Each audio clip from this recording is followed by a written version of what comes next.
thank you very much, everybody, for joining us on this talk.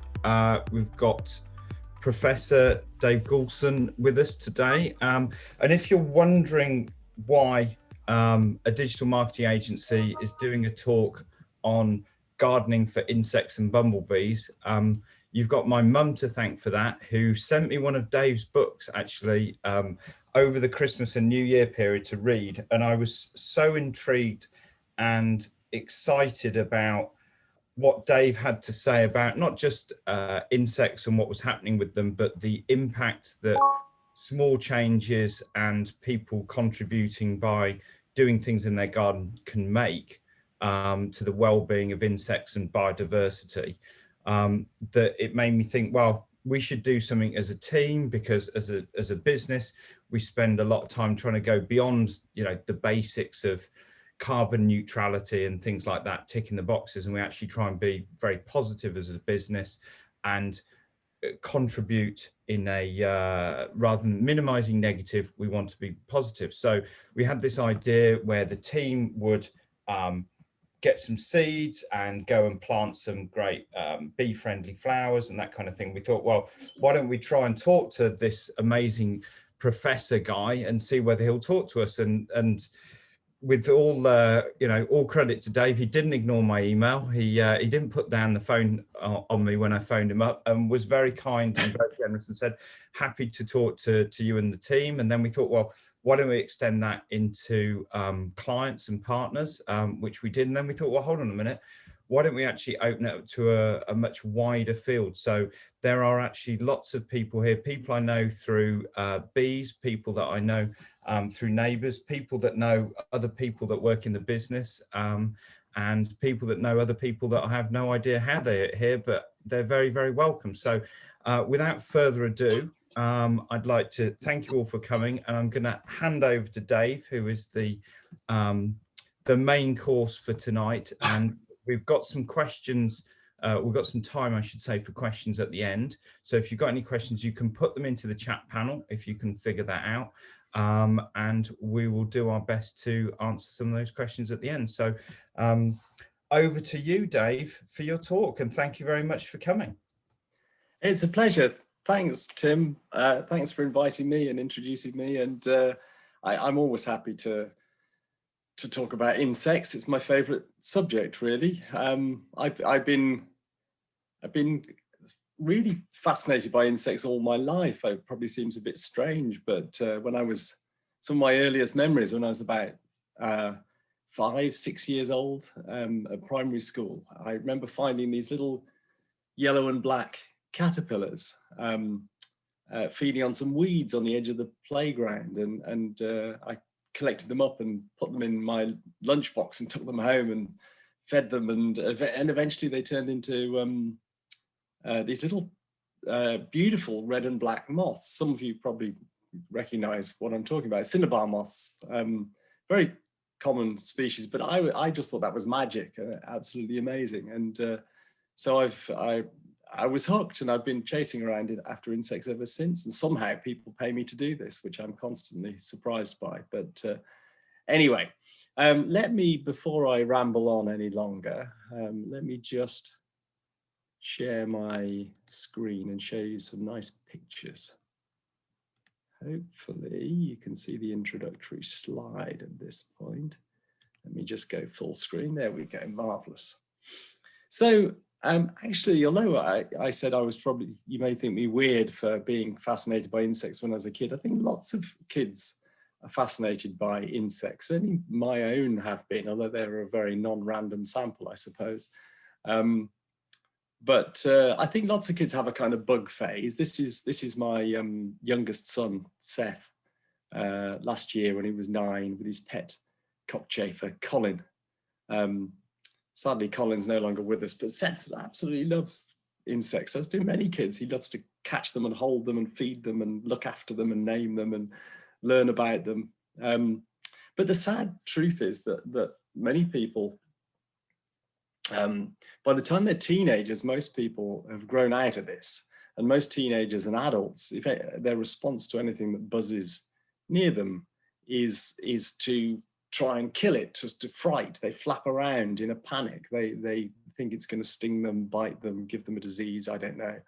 And they show a completely disproportionate fear for this tiny insect that's buzzing around, which is really sad. So my mission in life, if you like, is to try and persuade people to love insects, which is obviously optimistic for many people, but at the very least, I hope I can persuade people to respect insects, because insects are really important to us and for all the other things they do in the environment, as I'll explain in a minute. And to make things more acute, insects are also in decline, sadly. Now, there's an aspect of this that I think many people over a certain age will have noticed for themselves. You know, most people don't pay much attention to insects from one day or week or year to the next. But one thing you probably do remember, if you're of sort of my age or older, is this, and you'll know exactly what I'm talking about straight away, I'm sure. So this is sometimes called the windshield phenomenon. It is certainly true, as far as my memory is reliable, that when I was a kid and a young adult, so going through the 70s and 80s, if you went for a really long drive in the summer, you had to stop every now and again and clean the windscreen, because it was covered in dead insects and you literally couldn't see where you were going after a while, and the windscreen wiper wouldn't clean them off, and you'd have to get some kind of sponge and scrub away. And that just doesn't happen anymore. And this is something people have remarked upon in many countries. It's not just confined to the UK. You can drive all day in midsummer and you might have one or two splattered insects on the window, but you'll never have to stop because you can't see where you're going. So something has happened, but it wasn't until relatively recently that really hard kind of scientific evidence emerged to suggest that this is real. It isn't just sort of a figment of our imaginations. There was a study published in 2017 by a bunch of German scientists, well, and me actually, but mostly German scientists, insect fanatics, who had been running malaise traps all across Germany since the 1980s. It's a malaise trap there, top right. It's a funny looking kind of tent-like thing, which catches flying insects of all types, and most insects fly. And so the graph is a bit messy, but it shows you the daily catch, the actual weight of insects caught per trap per day from 1989 to 2016. And it fell, as you can see. You don't really need to be a statistician to see that something was going on there. The average catch fell by 76% in 26 years. So suggesting that basically 3/4 of the flying insects in Germany vanished somehow in just 26 years. You know, that's less than half my life. That's pretty alarming. Now, there's lots of other evidence to suggest that this isn't just confined to Germany. It isn't our imaginations remembering splattered windscreens. Insects have declined, so far as we know, across Europe and North America, and probably everywhere. And that should really worry us, because insects, as I said earlier, are super important. And this was put really nicely by a bit of a hero of mine, an American scientist called Ed Wilson, who's actually an ant specialist, but he's in his 90s now. But I won't read his whole quote out, but he basically said that if people were to somehow disappear from the planet, it would do very nicely. It would recover very quickly. But if insects were to vanish, the environment would collapse into chaos, was how he put it. And I want to explain why I think he's absolutely right. So insects make up the bulk of biodiversity, the bulk of life on Earth. We live on this extraordinary planet we've so far named 1.5 million species of animal and plant clinging to the surface of a rock hurtling through space. It's just ridiculous when you think about it. Anyway, of the 1.5 million species that we've named so far, 1.1 million are different types of insects. So roughly 2/3 of all life on Earth is an insect in terms of numbers of species at least. So they are biodiversity, but then also lots of other organisms that aren't insects are reliant on insects. Many of them eat insects. So for example, bee eaters and many other species of bird eat insects, as do bats and frogs and toads and newts and freshwater fish and lizards and so on and so on. So all of those creatures will have less to eat if insects have really declined. These beautiful bee eaters, you get bee eaters in Germany. Well, that presumably means that 3/4 of the food supply of bee eaters has disappeared I should say bee eaters don't just eat bees, has disappeared in the last 26 years. But insects aren't just food, they do umpteen other things that are important in terrestrial ecosystems. I should say there aren't any insects in the sea. Their importance is solely on land. But on land, they're involved in everything. So for example, they're important biocontrol agents. I bet you're trying to work out what's what here. I won't tell you them all. Anyway, many of these at least 3 or 4 of the things in front of you are really important biocontrol agents. They help to keep pests under control. Some are dung recyclers. They help to break down and recycle the nutrients in dung. Some break down the nutrients in dead bodies, in trees, in leaves. They keep the soil healthy. They distribute seeds. They do all sorts of really important stuff. And of course, they're pollinators. That's the one thing that insects do that most people do appreciate, at least to some extent. Now, 87% of all plant species in the world need pollinating by some kind of insect. It's not always a bee, though. It's important to remember. I think a lot of people think that bees pollinate everything, but that's far from the case. There is estimated there are at least 4,000 species of insect that pollinate just in the United Kingdom, including bees and moths and butterflies, lots of different types of fly, wasps, beetles, and so on and so on. Although bees are probably the most important for many plant species. And it's not just wildflowers, of course, it's our own crops that depend upon on pollination by insects.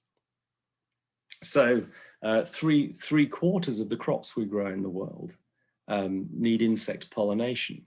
And we've grown used to our supermarkets being chock-a-block with this amazing array of beautiful, shiny fruit and veg from all over the world, all for 12 months of the year.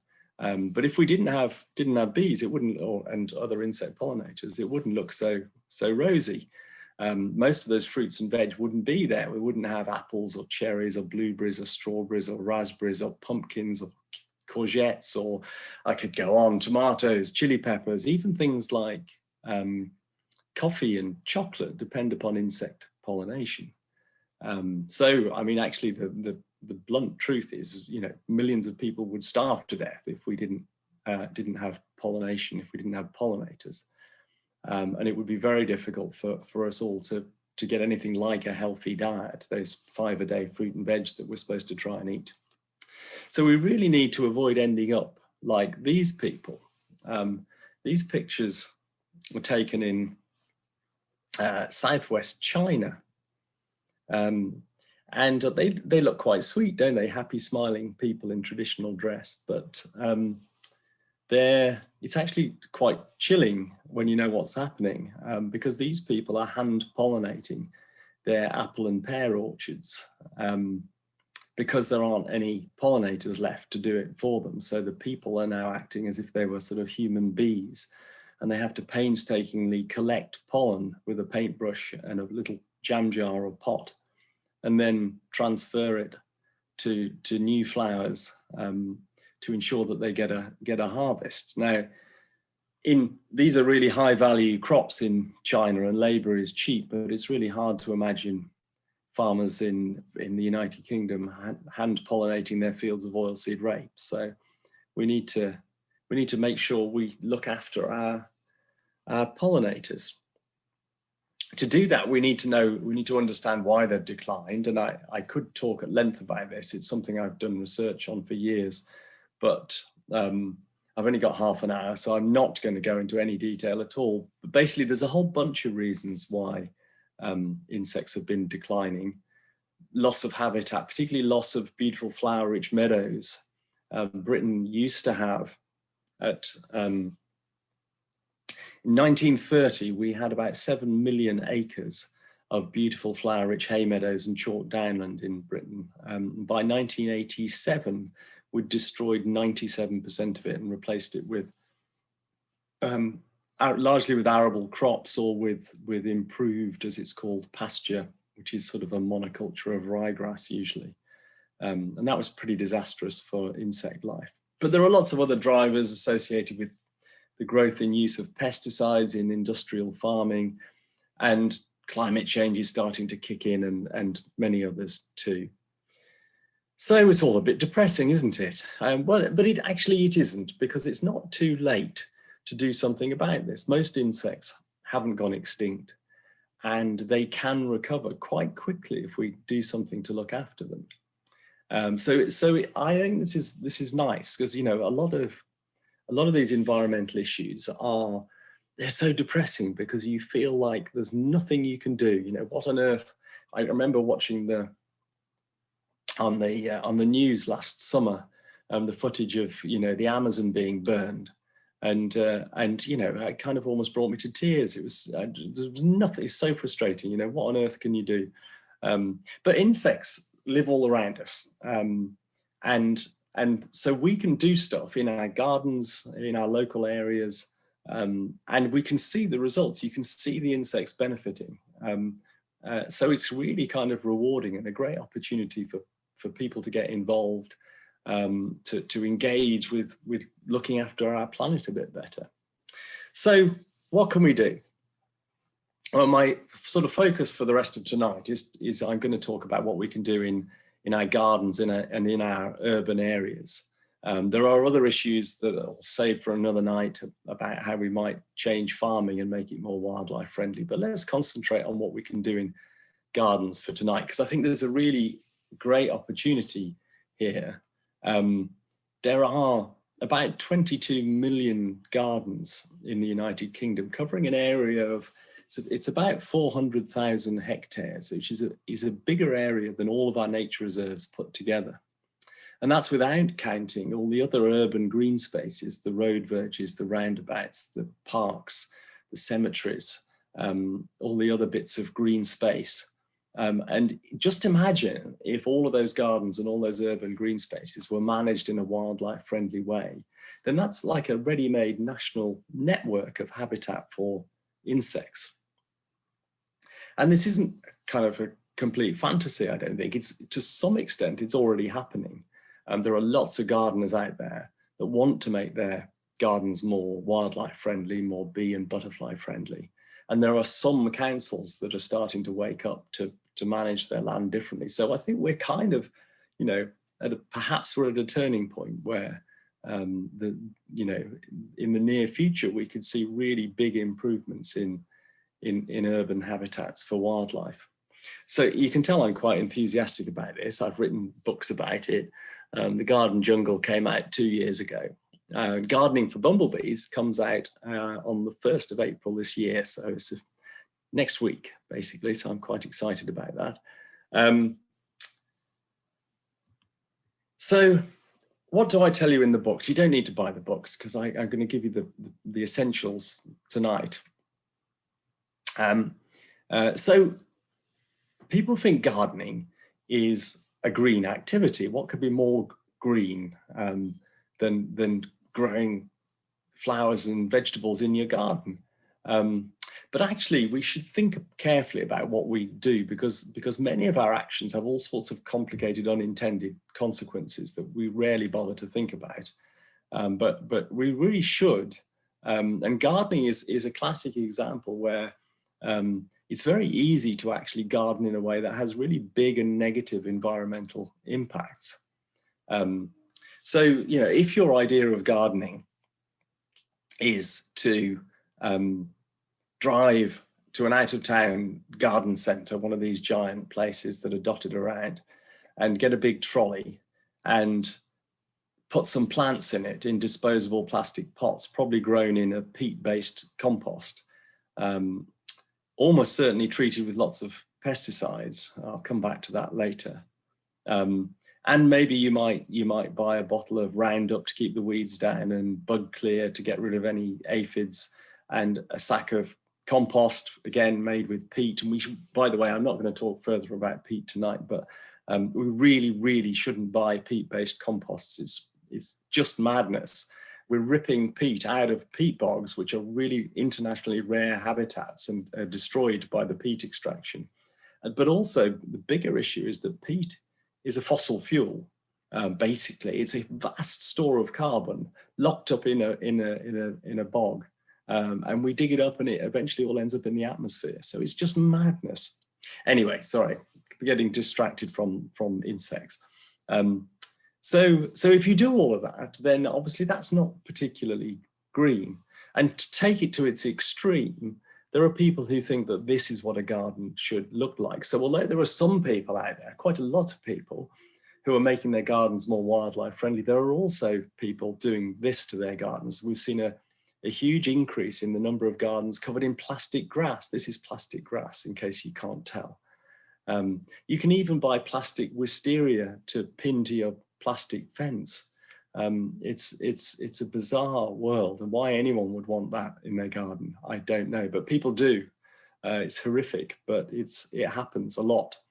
And I won't go into why plastic grass is a bad idea. I could talk to you for quite a while about that, but I could get carried away. So let's just move on. So gardens can be terrible places for wildlife with huge environmental costs associated, or they can be amazing places for wildlife. There's a book written by a lady called Jenny Owen, who lived in Leicester, in suburban Leicester. She had a little tiny garden. It was about 1/8 of an acre, so not absolutely minuscule, but pretty small. And she spent 35 years cataloguing all the species of animal and plants she could find in her little garden.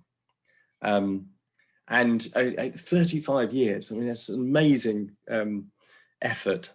But in total, she managed to identify 2,673 different species of animal and plant, of which 1,997 were insects, different species of insects, nearly 2,000 species of insects, just in one little urban garden. So we're surrounded, or we can be surrounded in our gardens by extraordinary biodiversity. But you have to garden in the right way for that to happen. Her garden was full of the right kinds of flowers and doing the kinds of things I'm going to suggest that you might like to do. So the first place to start, of course, is with the flowers. What flowers should you grow in your insect-friendly, wildlife-friendly garden? Well, there's lots of information about this. If you don't want to buy one of my books, you could look at my YouTube videos. I've got one for each month of the spring and summer, highlighting the best flowering plants for bees and other pollinators that I've got growing in my garden. But there are some general rules of thumb. One is that it's best to avoid double varieties. So lots and lots of the cultivars, the varieties of plants on sale in garden centres, have been intensively selected over very long periods for properties that the plant breeders thought would sell, that people would like. And one very common thing is they've produced double varieties, as they're often known, of flowers, which are actually mutants, in which the anthers, which are the male parts of the flower that produce the pollen, have mutated into petals, extra petals. So if you look at that bottom left, that lovely wild type rose, insects love those. You can see the dark orange dots, those are the anthers, they're producing the pollen. But the rose above it is a mutated version in which those anthers are actually expressed as petals instead. So there is no pollen. And there may be a bit of nectar in the middle, but insects can't get to it for all the petals. And the same is true of the other ones here, the cherry and the hollyhock. And there are hundreds of other varieties of plant that are commonly sold as doubles. And people like the extra frothy petals, I suppose. But from an insect's perspective, they're pretty disastrous.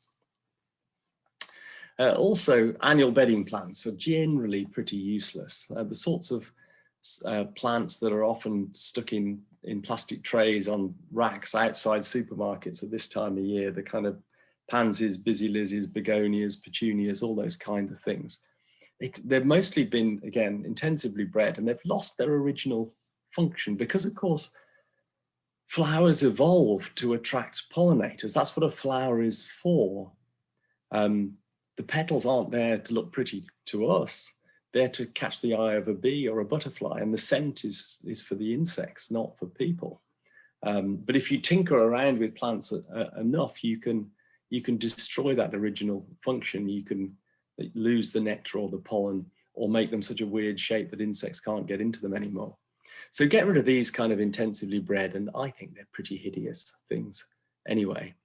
And head instead towards kind of traditional cottage garden favorites. As I say, there's lots and lots of advice out there, but as a simple sort of rule, it tends to be the case that old-fashioned cottage garden perennials and herbs tend to be best. This is a little corner of my garden, and it's even in a small patch of the right kinds of flowers, it's extraordinary how many insects you can attract in the summer.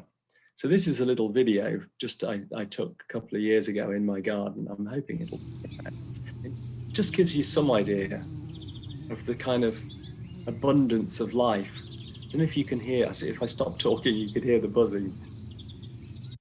Ah, too late. Anyway, there's just dozens of little insects in there, just on this little patch of this. That's a spineless ornamental variety of thistle, which bees go crazy for. And I just think a garden like that that's filled with buzzing insects is just so much more fun and exciting than a sterile kind of garden with plastic grass or rows of those annual bedding plants or whatever. So bring your garden to life, invite in all these little creatures to live with you. And another way you can help to do that is by being a little more tolerant of weeds in the garden. Gardeners spend a lot of time trying to eradicate certain plants, having decided that they're kind of unwelcome. It's interesting that, I mean, the weed is one man's weed is another man's wildflower. You know, the weed is a plant in the wrong place. Well, it's up to you what you then decide is a weed. And it's a bit silly, but I say to people, you know, you can get rid of all the weeds in your garden just like that by just renaming them wildflowers. And if you think about it, you know, the species I've got here, I'm sure you recognize them.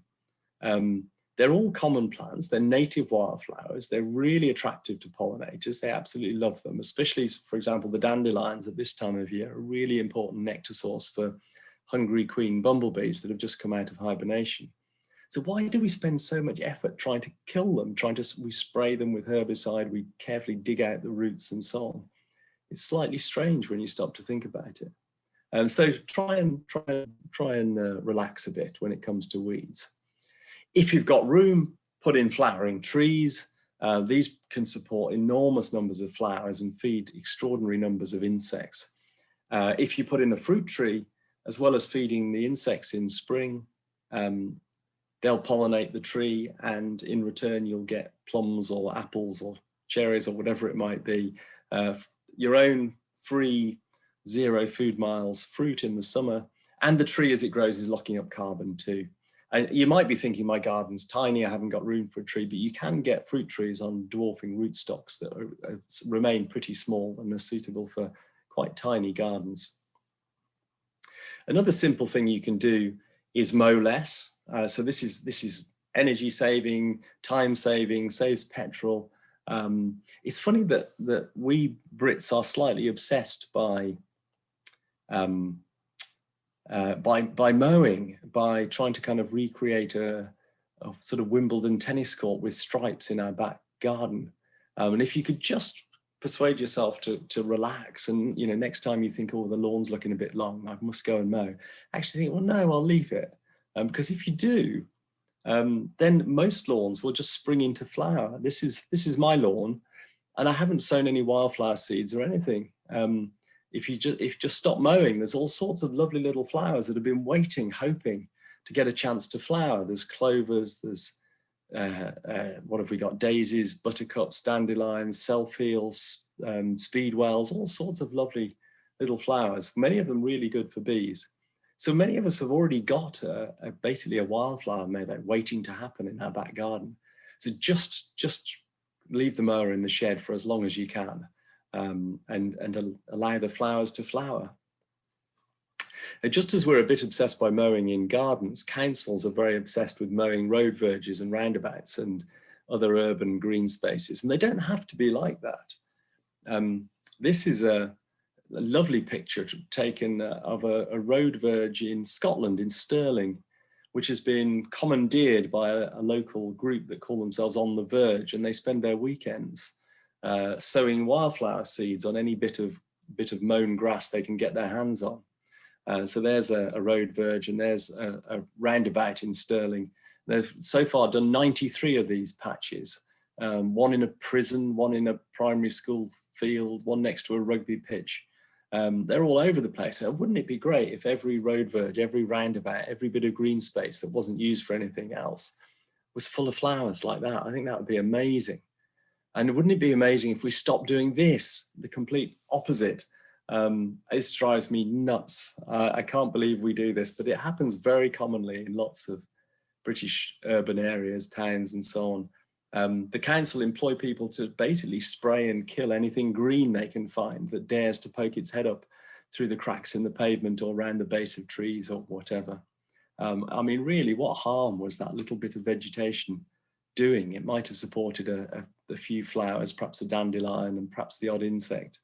Now it's dead, and to be honest, I can't, do they really think that looks nice? It just seems like madness to me, especially when you consider that the very likely chemical used is almost certainly Roundup, which the active ingredient of which is glyphosate, which there's pretty good evidence is a carcinogen. There's been some recent court cases in America where the plaintiffs have won huge compensation from the manufacturers of this chemical for cancer, which they successfully argued in court they contracted from exposure to this chemical, which we spray all over our streets and in parks where kids play and so on. Is just nuts. So I personally would ban pesticides in urban areas. Interestingly, the French, nearly 2 years ago now, introduced a new law so that only registered farmers can buy pesticides in France, which means that no gardener can buy pesticides and no local council can buy pesticides. So by default, all French cities and towns and gardens have become pesticide free. If the French can do it, so can we. And if you're thinking, oh, but what do I do about the aphids on my roses or on my runner beans or whatever? I think the answer is to leave them. I do. I've got a big veggie patch and lots of flowers in my garden. And if I see pests, I leave them be, and almost invariably a whole little army of helpers come and eat them within a week or two. And usually I get a pretty decent crop of runner beans or broad beans, despite the aphids, because they don't last long. So don't spray, and worst case scenario, you do get a slightly smaller crop of beans, or your roses do still have a few aphids on them, but isn't that sort of tolerable? It doesn't seem like such a terrible thing to me, compared to spraying a bunch of poisons around in your garden on the vegetables you intend to eat. Seems like a crazy option. On the subject of pesticides, you may be organic, you may not spray pesticides in your garden yourself, But I bet many of you have bought pretty plants from the garden centre, as we've already talked about. Garden centres very helpfully label the plants that are pollinator friendly, or very often they do, with some kind of logo. You can see some here, the bee friendly one or the perfect for pollinator one from the RHS. So 3 years ago, I had me and a couple of my research team, we went and bought bee-friendly flowers, ones being sold in all the big name garden centres, places like B&Q and Homebase and Wyvale and so on. And we tested them for pesticides, and it was depressing, but perhaps not entirely surprising. All these beautiful flowers on sale have been drenched in a whole bunch of different chemicals to keep them looking beautiful. So we found that 98% of them had at least one pesticide in them. 75% had insecticides in them. 70% of these flowers had neonicotinoid insecticides in them, which have become kind of notorious for being because they're very, very poisonous to bees in particular. And they're in plants that garden centres are selling as bee friendly, which I think is fairly outrageous. So I would recommend you try and find an organic nursery if you can, or rear plants from seed, or plant swap with your friends and neighbours.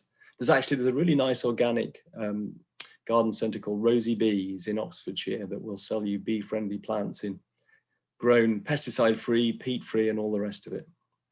Anyway, a couple of other little finishing touches to your wildlife-friendly garden might include bee hotel. Most people have come across bee hotels now. These are to provide nesting sites for some of our species of solitary bee, so not bumblebees or honeybees, that like to nest in horizontal holes. And they're really easy to make. That's a horrendously ugly one I made by drilling some holes in a fence post, about 8mm diameter roughly. And although it doesn't look great, within 20 minutes of starting my drilling, I had red mason bees occupying, that's a red mason bee top right, occupying the holes. And then later in the year, and the red mason bees are just coming out of hibernation now. But in June, July, you also may get leafcutter bees occupying any holes that the mason bees haven't taken over. That's a leafcutter bee, bottom right there. It's so named because they like to take little semicircles of leaf and line the tunnels with them. You don't need an ugly thing like mine. You can make much more attractive bee hotels. Either drill holes in a block of wood or cut up bits of bamboo cane. Both work pretty well. Nice things to do with, projects to do with kids at the weekend. Or if you're DIY incompetent, then just buy one if you've got the money. There are all sorts of designs out there, and some of them have little windows on the side, which are rather nice because you can see what's happening inside. So on the right there, you can see the view through the window and see the little bee larvae developing on their piles of pollen, which is, again, great for engaging kids. On the subject of these kind of little breeding places for insects, you might also have a crack at making a hoverfly lagoon. This is something one of my staff invented quite recently. Ellie Rotheray, she did her PhD on hoverflies. And she found, so there are several species of hoverfly, rather pretty insects, you can see them on the right there, that they're pollinators as adults, but their larvae live in water. They're aquatic. They like little puddles to live in. And it's really easy to create them with any kind of waterproof container. Fill it with water, chuck in some leaves or lawn clippings.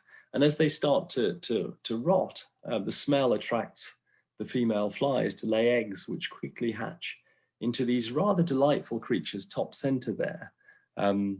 Their common name in English doesn't do them any favors. They're called rat-tailed maggots, which doesn't sound terribly nice, but actually they're kind of fascinating. And the tail is a snorkel, it's a breathing tube. Those fat maggots would be easy prey for birds if they strayed near the surface of the puddle. So they stay as deep as they can get, and they send their tail up to the surface to breathe. Really gorgeous, interesting creatures. I could highly recommend having a go at making a hoverfly lagoon, and you can find a YouTube video about how to make one on my YouTube site, should you be interested. You also don't have to make really ugly ones like I did again. Finally, why not have an earwig hotel? We're trialing these at the moment, actually. So I've had students testing different designs of earwig hotel. Earwigs, I could talk to you about earwigs for ages. Earwigs are rather wonderful little creatures and important biocontrol agents again. But they need somewhere to hide up during the day because they're nocturnal. And we found that if you put these pots on fruit trees, it certainly seems to attract earwigs, which is hopefully a good thing because earwigs are good predators of lots of fruit tree pests. In fact, this brings me to the Buzz Club. So I'm involved in running a little citizen science club that tries to test different things, different garden interventions for wildlife. So we've tried testing out growing different flowers to see which ones are the best for bees. We've tried all sorts of things, and the idea is to involve the public in trying things out for themselves in their garden and sending us the results. So we're launching an earwig hotel project this spring, where we hope lots of people around the country will try out different designs so we can work out which work best. But we do know that basically shoving a pot full of straw seems to be reasonably effective. Okay, so I hope I've inspired you to have a crack at making your garden more insect friendly. The sad truth is we are making quite a mess of our planet. You know, we've inherited this extraordinary rock, as I mentioned earlier, with millions of species clinging to its surface, and we're wiping them out. We're doing all sorts of terrible things to our beautiful planet. And it really worries me that the next generation, that future kids, our own children, are going to grow up in a world that's lost much of its kind of wonder and beauty. And I think we have to really strive to do better than that. And what better place to start than by looking after the little creatures that live all around us in our gardens, the insects. Okay, thank you so much, everybody, for listening. There's just, should you want to know more about the wonderful world of insects, then there's a few of my books and more coming soon. And it's now time for questions, I believe. Thank you very much, Dave. I think I've been collecting some questions that we've been going through. So I've got a collection of them here. So first one is, how do you feel about mosquitoes and horseflies? I mean, they're annoying, obviously. And if you live in a malarial zone, they're more than annoying. They're potentially life-threatening. But, you know, I kind of think they also perform positive roles. I mean, mosquitoes, for example, are food for a huge number of other organisms, including, for example, bats feed very heavily on mosquitoes. And, you know, I mean, I argue that we shouldn't really try to decide, you know, which species are important and which ones aren't. They're all important as far as I'm concerned. They're all, I think everything has as much right to be here as we do. And it's not up to us to decide, you know, whether slugs or wasps or mosquitoes deserve to exist or not. I think by default, they deserve to exist just as much as we do. So they're not my favorite creatures, but they have a role, and good luck to them, I say. Thank you. Next question is about the photograph you had of primulas. So your photo of coloured primulas suggests that they are poor for pollinators. Are the yellow ones better, and why? Yeah, in my experience, most of the primula varieties, the cultivars on sale in garden centres, attract very few insects. The wild type primulas are better, although they're not a top-notch plant for insects, but you do get a few bee flies in particular, which are coming out just now, which are gorgeous insects with long, kind of bumblebee mimicking insects with the long proboscis that they stick into the primroses.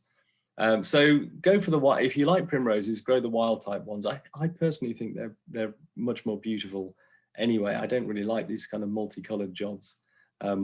But the selection to produce the multicolors seems to have had some adverse effect. I don't know whether there's less nectar or less pollen or whatever it is, but they certainly don't seem to be attractive to insects. Thank you. Just looking at the next one. So I'm just going to read it verbatim. One of the most telling facts in your book was a comparison between productivity in an allotment compared to a farmer's field. Would you offer a soundbite on the wildlife value of gardens in a typical town to convince people of the biodiversity value of more wildlife sympathetic gardening in the same way you did for the farmer's field versus allotment? I think I just done that. I'm a bit confused. I mean, absolutely. I mean, as I think I've argued or tried to argue, that I think there's enormous potential if we can get lots of people involved. We can't save all of our wildlife in gardens. Obviously, some things won't live in gardens, no matter how we manage them. But an awful lot of species, many thousands of species would. The thing about allotments that most people won't have read the book, I'm sure, but allotments are really interesting because we've been studying them, and good allotmenters produce lots and lots of food, extraordinary amounts of food, 0 food miles, 0 packaging, often pesticide free. And at the same time, allotments are really rich in wildlife. And I think it's the fact that it demonstrates that the two can go hand in hand rather than being kind of at loggerheads that is interesting. And I'd love to see more allotments, and I'd love to see more people growing their own fruit and veg. You know, what could possibly be more sustainable than producing your own fresh produce? We have a member of our team who's very good at growing his own fruit and veg. I won't embarrass him by calling out his name.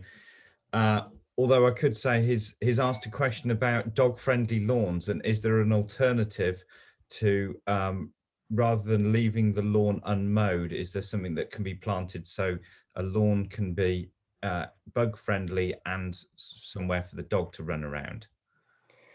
Well, my dog is very happy running around on my lawn, which I cut usually twice a year. But I don't think dogs have any great problem. The lawns don't usually grow very tall very quickly. They grow to maybe 5-6 inches, and then they kind of get unless you put tons of fertilizer on. If you've put fertilizer on for years and years, then you've got very fertile soil, then they will go very tall, and maybe the dog might struggle to run around. But if you haven't, certainly my dog seems very happy running around on my slightly shaggy lawn. So I'm not, I think there's too much of a problem. You can probably get away with mowing twice a year, and if your dog can't run around, get a dog with longer legs, maybe. Good advice. We've got a couple of questions about the bee hotels and the wood. I'll combine these. How deep should the drill holes be? And also, do you have to do anything to prepare the wood to attract the bees for your bee hotel? Yeah, so as deep as you can get them, but don't go out the back. They don't like an open-ended at both ends tunnel. They want it to be a dead end, but as long a drill bit as you can find. I've seen ones made with bamboo that have been occupied up to 30 centimeters or so. So they can go really deep. The wood, no, absolutely doesn't. They don't care what it's made from. I mean, I've seen people even just poking holes in a block of polystyrene, and bees will use that. It's not very beautiful, but it does work. It doesn't have to be wood at all. They just need dry horizontal holes, and they'll be happy. Okay, that's great. I've just scrolled down and realized there's quite a few to go. So I'm going to skip a few. Is there how much harm is caused by residual pesticides in nursery plants or seeds? So I think seeds probably aren't a problem if you buy seeds to grow up to plants yourself. Any pesticide that's in the seeds will probably be a very low concentration by the time it turns into a plant, because the seeds you buy aren't coated in insecticide in the way that some types of farmers' seeds are. But the plants themselves, some of the concentrations we detected were certainly in the range that would harm bees. but they will dissipate. So if you've already bought beautiful plants and put them in your garden, and most of us have at some point, please don't start ripping them out. I think probably they're doing more good than harm, especially if they've been there a while. Some of the chemicals may last for a small number of years before they're all gone. Most of them are gone within a few days or months. It really depends on the type of chemical used, which there's no way of knowing. But it's just something that to be aware of. If possible, avoid buying those showy and usually rather expensive plants from garden centres, because they will have been treated with all sorts of nasty stuff. Okay, and I think that's also answered Jane's question about how long the agrochemicals remain in the soil, because you said a couple of years. A couple of quick fire ones. We've got, do slugs have any use? Well, I could answer that because I've got a duck that thinks slugs are the best things on sliced bread, except they're actually tastier than sliced bread, but I don't know whether you have an opinion on slugs. And what about wild violets? I think in reference to being a good plant for insects. Yeah, wild violets are good for, bumblebee queens will visit them at this time of year. They're just coming out. Slugs, I have extraordinary numbers of slugs in my garden, and but I find, my solution is generally to grow plants up to be quite big in pots in the greenhouse before I put them out. If I put out little seedlings, they just get demolished. But if you put out healthy plants, they can sort of grow away from the slugs. I've not yet come across any way of keeping slug numbers down that really seems to work. I'm told the nematodes that you can water on are moderately effective, but well, I can assure you that a khaki Campbell or an Aylesbury duck will eliminate slug problems completely. We used to have a lot of slugs. One of those in the garden destroys fantastic. it. In fact, to the extent that we have neighbours that bring slugs round in pots for the ducks. So that's how good they are at slug destroying. So that's good. I must get some ducks. Yeah, get some ducks. Every garden should have at least one duck. I've got a question about, I'm going to read this one out. Are you familiar with Isabella tree and the rewilding of a farm? Do you think that this should be preserved and expanded? And have you seen the value for insects added to the benefit for birds and mammals? Yeah, so I love the Knepp estate, Izzy Tree's place. I would love it if every county had a Knepp that people could visit and see what happens if you, it's a rewilding project, if anyone hasn't heard of it, where they basically had a 3,500 acre estate that they tried to farm for many decades. It was farmed very intensively, but it's on pretty rubbish clay soil. The crops, they never got good yields and they were making a loss. So they decided to rewild it, and they threw in some large grazing animals. Now it's essentially just left to nature, and it's beautiful and it's fascinating to watch. It's not particularly good for bees, I have to say, sadly. I wish I could report that it was, but it's amazing for other insects. The dung beetles in particular have gone crazy because the animals there, the dung doesn't have any of the anti-parasitic drugs that are normally given to livestock, the avermectins and so on, which make dung in most farmers' fields slightly poisonous. At Knepp, they're untreated, so there's extraordinary numbers of dung beetles. And some butterflies have really benefited. Most famously at Knepp, they've got huge numbers of purple emperor butterflies. If you've never seen one, go to Knepp in July, and you can almost guarantee to see them if the sun's shining. The most beautiful butterflies. They didn't have any there when they started the project 18 years ago. So there's definitely something to be said for more Knepps. That would be great as far as I'm concerned. Okay, that's a really good answer. I've got an interesting question, which is, do you think that swathes of singular plants are better than a variety of plantings? There's no doubt it makes it easier for whatever it is, that if you plant a big block of flowers, then the species that like that will be very happy, obviously, because you're providing them with tons of their favorite food, and they can hop from flower to flower to flower. bees in particular tend to be what's called flower constant. An individual bee likes to visit the same flower species over and over again, and it's learned how to handle it very quickly.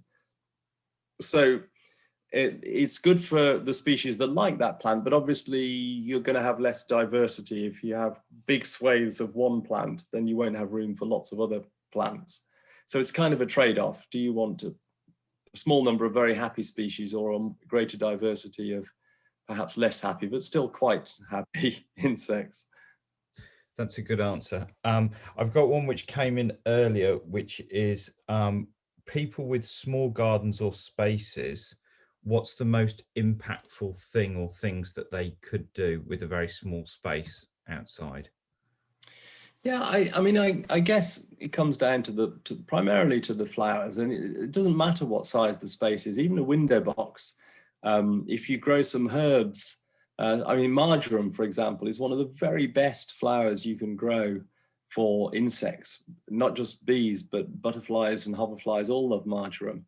And it grows happily in a pot. So even if you've just got a balcony or a roof terrace or whatever, or a window box, a few herbs and at least a few insects will be benefiting. So don't feel just because you've got a small space that there's nothing you can do. That's good. Got one from Zoe here, so got to ask it, otherwise she'll ask it herself.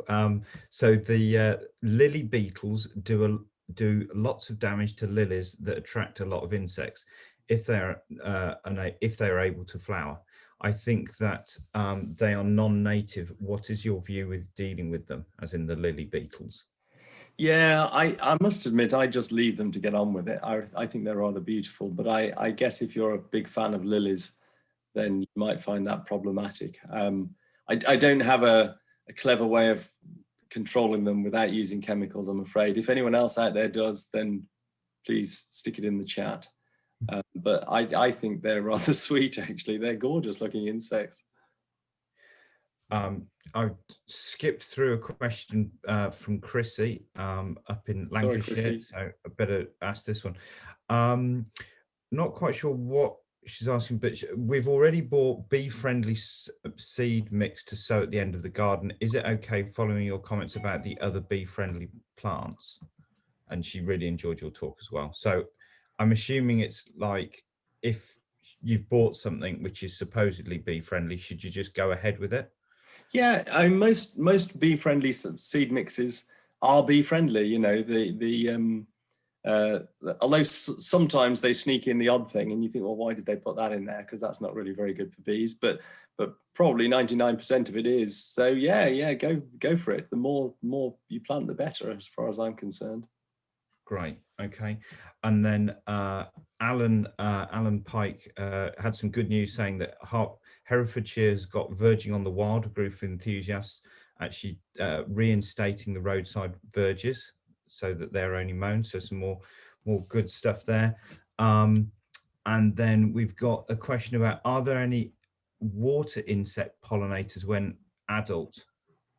Other than the hoverfly, but I think the hoverfly doesn't always pollinate water.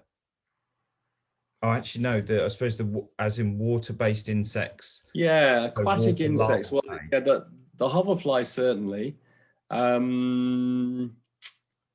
are. I'm struggling.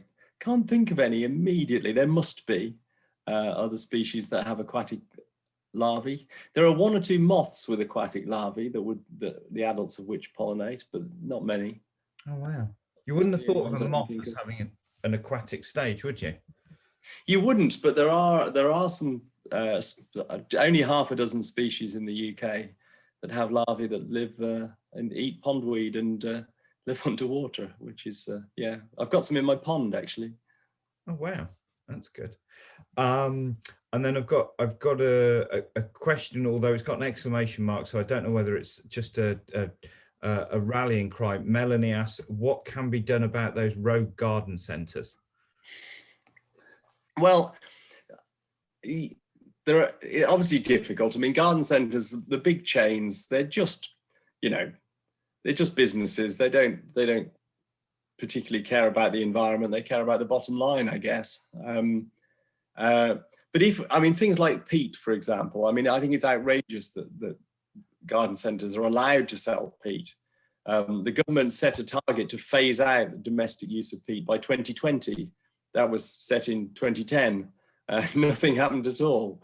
And it's just bonkers. The government should just legislate, but in the absence of that, go to your garden centre or a supermarket for that matter. Most supermarkets have peat on sale. I have compost that's peat based on sale outside. And, you know, make a fuss, say you're not going to buy it and have you got any peat-free compost?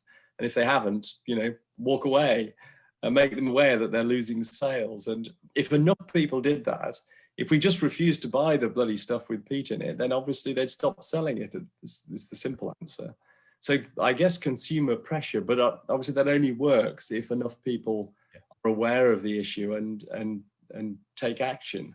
And likewise with the pesticides, if you say to your garden centre, can you tell me what pesticides were used on these flowers?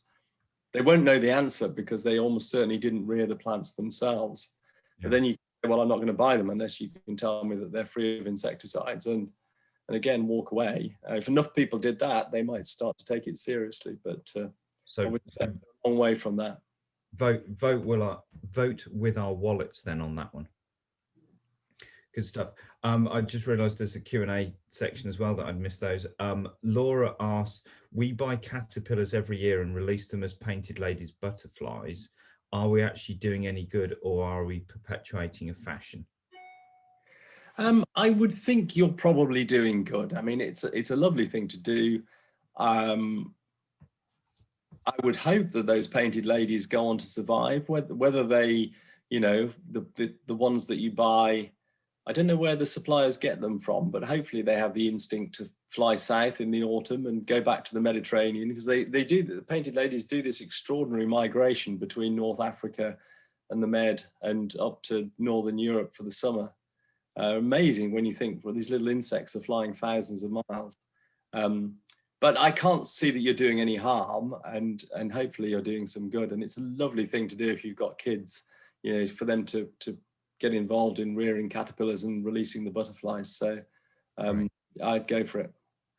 Good. And then I've got one from Alison. I think I know the answer to this, but I'll read it out. Black fly have decimated my runner beans for the past 2 years, even though they have been attacked by armies of ants. Any suggestions?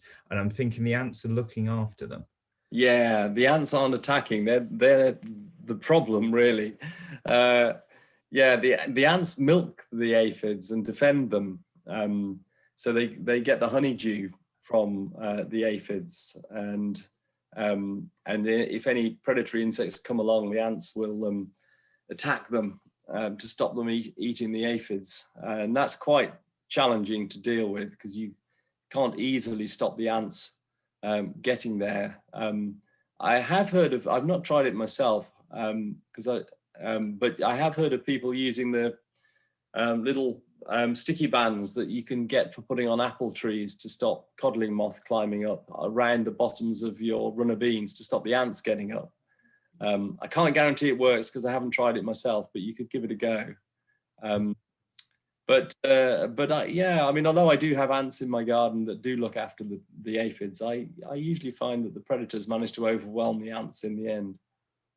Okay, so let nature take its course and maybe hopefully get things to take a balance. So I think we're getting there in terms of questions. There's a few comments and stuff.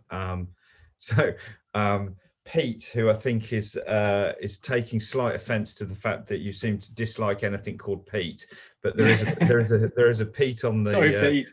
Pete, yes, free Pete.